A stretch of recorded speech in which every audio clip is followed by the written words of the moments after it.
Selamat siang dan selamat datang di Techminar by Kren ya. Nama saya Sheila, moderator untuk Techminar hari ini yang sekaligus mewakili Kren Indonesia. Kali ini Kren melaksanakan Techminar bertemakan Sustainable IT for Remote Work. Lebih dari setahun belakangan ini ya, istilah bekerja secara jarak jauh atau work from home itu juga mulai banyak dikenal oleh masyarakat. Kini orang-orang juga lebih mengenal work from home atau remote work. Tapi ternyata kedua hal ini cukup berbeda loh teman-teman. Sistem work from home sendiri mengizinkan kamu untuk bekerja dari rumah selama waktu kantor. Dan sistem kantor namun kamu dapat mengganti suasananya ya dan juga lebih fleksibel dalam hal waktu. Lantas bagaimanakah arah perkembangan sistem remote work ke depannya nanti ya? Inovasi-inovasi apa sih yang dibutuhkan dan bisakah Indonesia menghadapi dan menerapkan sistem ini? Dan senang sekali pastinya sudah hadir bersama dengan kita semua. Ada panelis dari ketiga pihak. Yang pertama kita mau menyapa dulu ya. Di sini ada Kak Delta Purna Widyangga, CEO dari Kiskas. Speaker kita yang kedua ada Kak Ray Rizaldi ya, selaku CEO dari Gits.id. Dan yang ketiga ini ada Kak Eko Suprapto Wibowo, selaku CEO dan founder dari remoteworker.id. So, tanpa berlama-lama, langsung saja kita masuk ke sesi presentasi yang pertama. Kiskas adalah startup penyedia aplikasi pesan instan khusus untuk perusahaan, menyediakan layanan komunikasi virtual untuk membantu perusahaan mengembangkan bisnisnya. Dia juga memiliki layanan seperti multi-channel chat, in-app chat SDK, WhatsApp Business API, lalu CRM and API ya. Kiskas sendiri didirikan pada tahun 2013 oleh 4 orang Indonesia yang berdomisili di Indonesia pastinya dan juga Singapura.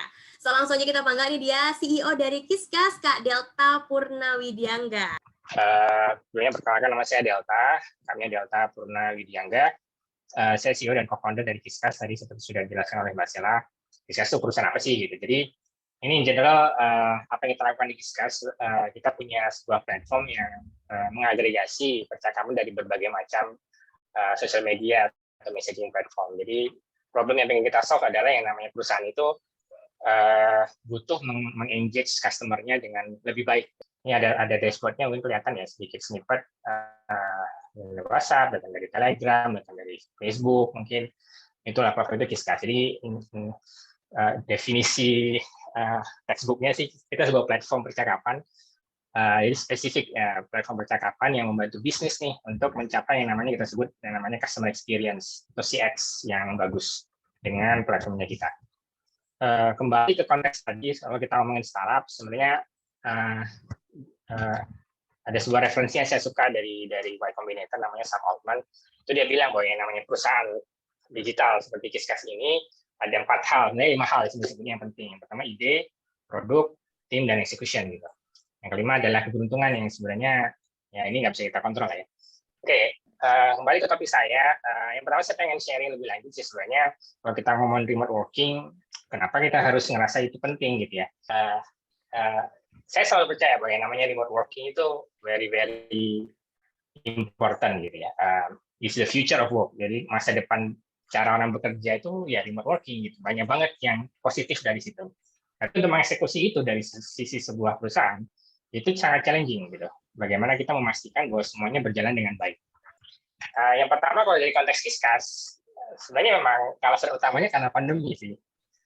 Jadi ada dari sebelum pandemi itu ada dari tim Kiskas yang remote dari Palembang, dari Bogor, dari mana-mana. Tapi kebanyakan tim kita itu ada di Jogja dan di Jakarta. Sejak pandemi itu lah kemudian itu tiba-tiba grup gitu. Oke, ini no choice. Udah di-prepare sebelumnya yang jelas sejak muncul case-case COVID ya. Tapi begitu ini kita dipaksa untuk remote. Poin kedua apa ya? Tadi seperti saya jelaskan yang namanya remote work gitu ya. Itu memang future of work gitu.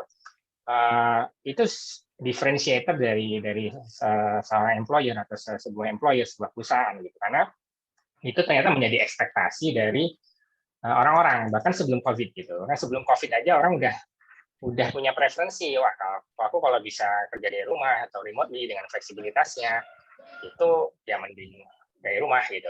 Yang kedua adalah kita jadi bisa ngomongin talents itu nggak cuma di dalam konteks Kiskas ya di Jogja terus atau di Jakarta terus, tapi kita juga jadi bisa ngelihatin employees atau tim members kita dari seluruh Indonesia nih gitu.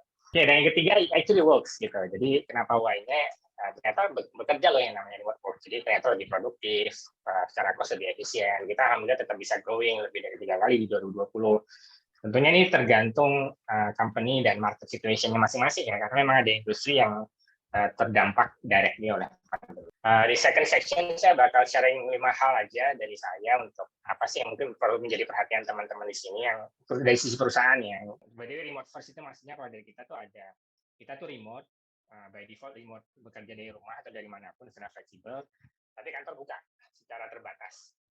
Oke, lanjut. Yang pertama adalah menurut saya yang paling penting itu mengestablish dan memaintain yang namanya visi perusahaan, baik dari jangka pendek maupun jangka panjang. Yang kedua adalah untuk bisa eksekusi remote work yang baik, itu menurut saya yang paling penting adalah ya memang kita perlu orang-orang yang bagus dan bisa kita percaya. Ketiga adalah over communicate saya nyebutnya. Jadi komunikasi itu jelas paling penting kalau kita ngomong remote work. In general ada 3 tipe komunikasi berdasarkan platformnya kalau saya nyebutnya. Jadi mulai dari yang synchronous saya nyebutnya bentuknya dokumentasi, semi real time yaitu chat, jadi pastikan ada chat. Terus yang ketiga real time video conferencing seperti yang kita gunakan sekarang. Nah, tiga-tiganya menurut saya harus ada. Yang keempat ini melanjutkan sebenarnya tentang over communicate. Saya pengen meng-highlight penting banget soal documenting everything gitu. Lastly, sorry Mbak Sela kelewatan. Jadi yang terakhir adopsi yang namanya tools gitu ya. Itu aja dari saya. Sorry. Oke, thank you ya Kak Delta, luar biasa sekali ya tadi insight-nya ya teman-teman. Kita lanjut dulu nih, yang nggak kalah seru lagi juga, di sini ada speaker kita yang kedua ada Kak Rizaldi ya. Tahukah kamu Indonesia sendiri memiliki perusahaan pengembang aplikasi mobile yang berasal dari Bandung ya, namanya Gits Indonesia. Gits Indonesia awalnya didirikan oleh 5 orang mahasiswa informatika Institut Teknologi Bandung pada 13 tahun silam, tepatnya di bulan September 2008 ya. Awalnya perusahaan ini bernama C19 Software House. Nama ini berasal dari kisah personal pendirinya yang mengambil nama dari kosan mereka yang bernomor C19 di Dago, Bandung ya. Wow, keren banget. Seiring berkembangannya C19 kemudian berganti menjadi Ganesa IT Solution dan terakhir juga berubah menjadi Gits Indonesia pada tahun 2010. Langsung aja kita ngobrol-ngobrol dan panggil ini dia CEO dari Gits.id, Kak Ray Rizaldi. Halo, halo. Mungkin kenalan dulu deh. Tadi walaupun udah dijelasin lengkap sama Mbak Sheila, tapi saya kenalan dulu. Saya Ray Rizaldi, saya adalah founder dan CEO dari Gits Indonesia atau Gits.id ya. Nah, ini ngomongin remote working ya. Nah, tapi kalau kita ngomongin sebenarnya tadi ada salah satu isu ya, internet. Terus buat teman-teman yang produktif terutamanya yang suka ngulik, developer yang sebenarnya buat developer ini kayak sesuatu yang ditunggu-tunggu ya, remote working itu sesuatu yang ditunggu. Pertama, orang jadi bingung nih, gimana sih bedain antara kerja dan bukan. Terus gimana caranya menyikapi karyawan-karyawan yang udah burn out, tapi juga dia nggak tahu mau ngomong sama siapa. Karena kalau di kantor kita bisa ngomong sama siapa aja.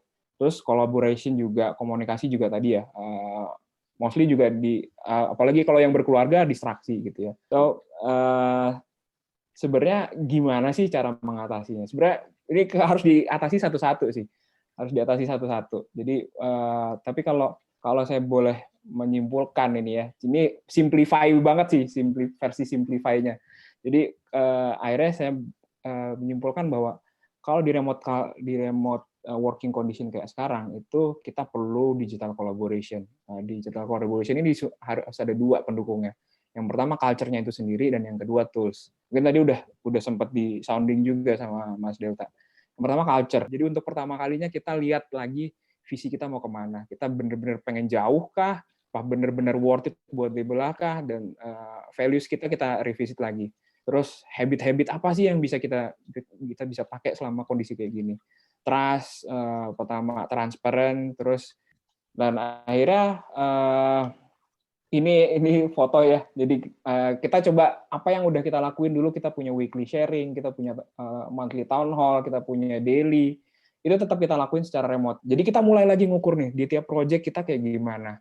Bukan cuma ngukur orang ini lagi ngapain sih, kok dia kayak susah banget dihubungin. Tapi sebenarnya project itu hijau gitu, bagus. Jadi itu kita harus coba mulai lagi. Terus ini agak random ya. Karena boundary tadi saya bilang boundary antara kerja sama sama non kerja kalau kita sebelum WFH adalah pulang kantor ya, secara fisik gitu ya. Pulang kantor, beda tempat. Sekarang boundary kita cuma waktu. Kita harus benar-benar bisa manfaatin waktu ini sebaik mungkin. Kalau ada sesuatu yang bisa dihemat, waktunya hematlah. Terus terakhir, setelah culture, kita ngomongin tools. Jadi tools itu harus mulai dari culture dulu, baru kita ngomongin tools. Toolsnya bisa macam-macam. Tadi udah Mas Delta udah banyak banget toolsnya. Saya cuma ngambil, ada G Suite tadi ngomongin tentang search and consolidation project.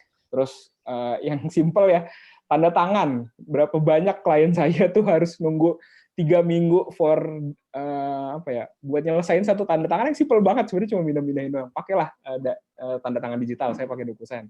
Kira-kira itu aja mungkin takeaways-nya, kesimpulan yang bisa saya share ke teman-teman ketika remote working. Mulailah dari set the right culture. Jadi the right culture ini kadang beda-beda di tiap perusahaan. Yang tadi saya share adalah yang work di perusahaan saya, tapi yang jelas walaupun bukan cuma ngesetnya, tapi culture itu harus terus didiskusikan, di-sharing, terus diimplementasi, karena kadang kita cuma nulis culture di dinding bagus-bagus tapi nggak pernah diimplementasikan, itu juga percuma. Terus tools for collaboration juga penting. Dan terakhir pastinya di digital culture ini perlu adaptasi ya. Jadi enjoying the process aja kan. Jadi hopefully teman-teman bisa ngambil banyak pelajaran dari sharing singkat ini. Dari saya terima kasih. Thank you. Oke. Ya, thank you Kak Rey buat sharingnya ya. Pastinya banyak sekali insight yang baru nih ya buat teman-teman. Oke, kita langsung lanjut juga nih ke sesi yang ketiga. Nggak kalah seru lagi ya teman-teman ya. Pastinya kita akan mengundang di sini ada Kak Eko ya. Semakin mudahnya digitalisasi saat ini, tren remote worker mulai meningkat ya. Salah satu layanan yang membantu teman-teman untuk belajar sistem remote work adalah remoteworker.id. Remoteworker.id menyediakan bootcamp online dan juga kursus bagi teman-teman yang tertarik dan ingin belajar lebih lanjut mengenai menjadi seorang remote worker. Nah, banyak sekali kisah sukses para alumni ya melalui remoteworker.id ini yang akhirnya juga bisa bekerja ya secara domestik bahkan juga ke luar negeri. So, langsung aja kita mau sharing-sharing bareng sama Kak Eko Suprapto Wibowo selaku CEO dan founder dari remoteworker.id. Saya bekerja sebagai remote worker dari tahun 2010, jadi 1 dekade yang lalu ya. Dan pengalaman saya, kalau kalian mau kerja dari mana saja, nggak masih dari rumah ya, saat kerja dari mana aja, bawa MacBook, handphone ada koneksi 4G-nya Telkom, kemudian mondar-mandir ke sana kemarin pakai sepeda, yang penting kamu pakai headset, orang nyantek cuma headset biasa aja, tapi nggak dilihat sama employermu, sama teman-teman pekerja yang lain. Jadi saat kamu wajib menggunakan headset yang bagus. Pengalaman saya kerja di sini selama 4 tahun sampai 2018 itu ada beberapa staff itu yang dipecat gara-gara saat meeting nggak jelas suaranya. Satu hal yang harus kalian perhatikan, tadi Mas Delta menyampaikan ya, kita tuh benar-benar harus in sync kerjanya dengan kantor pusat. Kenapa? Karena time zone-mu sama. Jadi kalau kamu kerja di time zone yang sama, kayak kamu kerja tinggalnya di Jepara, kantormu di Jakarta, kamu harus di time zone yang sama. Itu rumit banget. Saya sendiri tidak menyarankan, saya mengomotivasi teman-teman di remoteworker.id untuk kalau kamu kerja remote, jangan ke yang time zone yang sama. Bahkan ke Singapura pun jangan. Kenapa? Karena kamu nggak bisa tidur siang. Oke, satu lagi perangkat yang harus kalian persiapkan untuk kerja remote itu minimal pakai headset wireless yang ada noise cancelling-nya. Nah, kemudian kenapa saya mempromote remote work? Secara gaji ya, oke, secara gaji kalau kamu kerja di remote work, gajinya pakai UMR-nya Amerika $15 per jam. Itu gajinya janitor ya $15 per jam, tapi di sini gaji siapa tuh 30 jutaan. Nah, itu yes, kerja remote di luar negeri gaji memang gede, tapi yang utama itu adalah kamu akan bisa ngelihat anakmu tumbuh kembang dan mengarahkannya. Atau misalnya kamu suka gaming, kamu bisa menyiapkan workstation gaming yang kamu sukai. Coba, boleh nggak kamu ngebawa racing wheel itu sebelah kanan itu ke kantor? Nggak boleh. Kalau iya pasti dijadikan hibah sama teman-teman lain kan, dipakai bareng-bareng. Tapi kalau kamu kerjain rumahmu, kamu pakai kerja sendiri, kamu pakai joystick 2 juga that's fine, nggak ada yang larang. Right, teman. Kemudian, namun seperti kata Mas Ray dan Mas Delta, lebih dari infrastruktur IT, kamu wajib punya kedisiplinan diri secara mandiri. Kemudian di pertengahan 2020, jadi tepat setahun yang lalu, saya mulai membangun Remote Worker Indonesia. Itu wadah untuk mentoring pemuda-pemudi Indonesia yang semangat untuk ningkatin skill-nya, menembus remote work ke berbagai perusahaan luar negeri. Kemudian yang penting itu masalah meningkatkan skill. Kalau kamu mengerjakan bootcamp, mengerjakan coding, meningkatkan skill, carilah skill yang tepat sama dengan demand dari pekerjaan remote work. Saya menelurkan semacam code of RWID. Step pertama, itu bangun jam 5 pagi. Nah, setelah step yang kamu belajar setiap hari jam 5, yang kedua, belajar personal branding. Kemudian step 3, gunakan real job untuk mengetes apakah kamu berhasil apa tidak. Terakhir, pelajari weekly meeting. Setiap minggu belajar bahasa Inggris, dan terakhir baru hunting job. Right, kemudian untuk mengatasi semua ini, seperti yang disampaikan oleh moderator tadi, saya menelurkan satu konsep namanya BOOST, Bootcamp Online On-Site Serentak Terpusat. Di program BOOST ini, kamu akan dibimbing dari nol, membangun produk IT, personal branding, mempersiapkan portofolio. Itu tujuannya untuk kamu nembus remote work. Ya, itu Mbak Sheila. Terima kasih. Semoga tidak kelamaan. Thank you. Oke, thank you ya Kak Eko ya. Oke, kita langsung masuk juga ya ke sesi panel discussion.